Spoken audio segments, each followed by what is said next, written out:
Well, I'm joined by Karen Bradley, the Secretary of State for Culture, Media and Sport. Karen, welcome to Manchester. Thank you. And what a great day for it, the Olympics homecoming parade. Isn't it amazing? And the sun is shining. Absolutely. And were you surprised that Team GB did so well?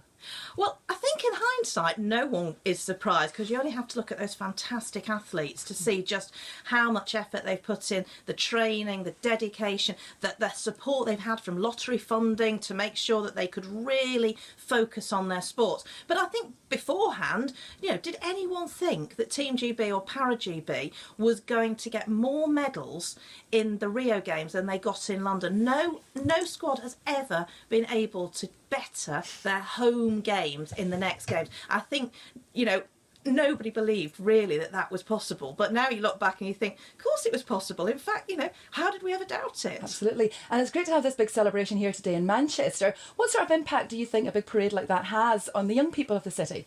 Well, I know, I was yesterday at a 21st birthday party in Didsbury and everybody was talking about the parade. Right. Everybody's excited about it. They all want to be joining in. They all want to come and see.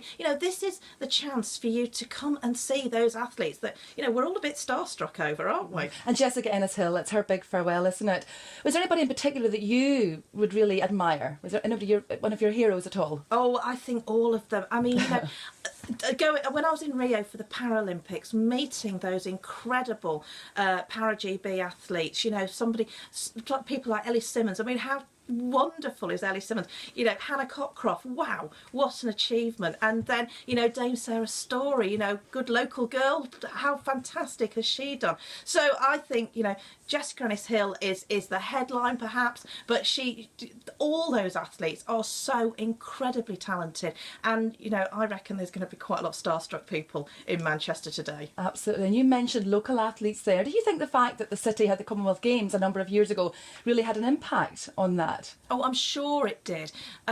Because of the facilities, that velodrome, that is the home of GB cycling. That's the place where we have developed and honed and got, those marginal gains that everyone talks about.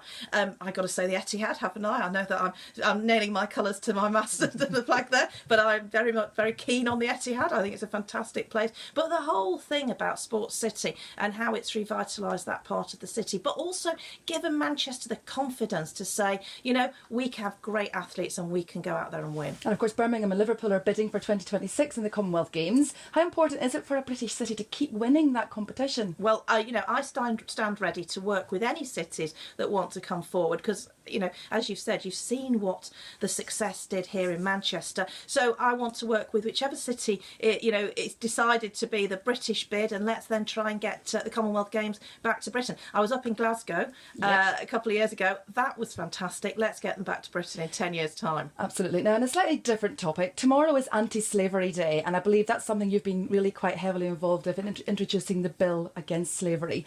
What can we do to really stamp this out? What difference is that bill actually making? Well, the Modern Slavery Act I took through Parliament as the Modern Slavery Minister to Theresa May's was my Home Secretary at the time, and that act is a real world leading act because this is a problem. Everyone said, oh, this is too big, it's too global, no one country can do it alone. And that's true, we have to work with others, but you have to take a stand on these things. And passing that Modern Slavery Act, the first of its kind in the West, the first country to recognise we have slavery going on at home as well as abroad, and the first to recognise the influence we have creating a demand for slavery, because when you go and buy goods in the supermarket or in the clothes shop or whatever, you really need to know that there hasn't been slavery in the production of those goods, because if we don't, we are just feeding the trade. So the Modern Slavery Act I'm incredibly proud of,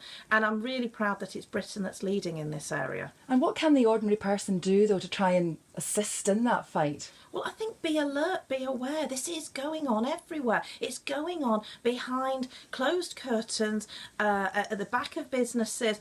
So have a look. There will be things that might not seem like they're quite right. You might think to yourself, why is it that the curtains never open in that house? Why is it there's lots of men going in and out? Maybe it's being used for some, with slaves in there who are being exploited.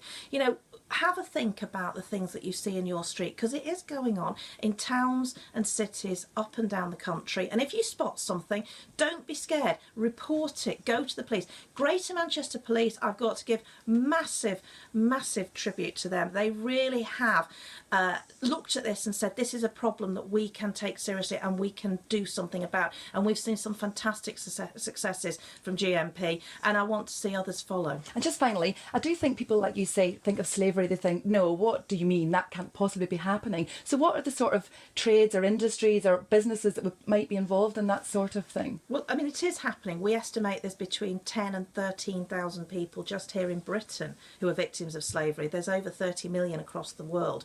And it could be, nail bars or restaurants. It could be, there could be a cannabis farm going on happening behind a restaurant, perhaps. It could be the person tarmacking your drive, or the person who is working on your roof, perhaps. These kind of jobbing trades where somebody turns up, if somebody doesn't really know why they're there, they don't know where they live, they don't appear to have family, they don't communicate, it could be because they're being controlled by somebody else. And it's all about that control and breaking that control and finding those victims. Okay, Karen Bradley, thank you very much. Thank you.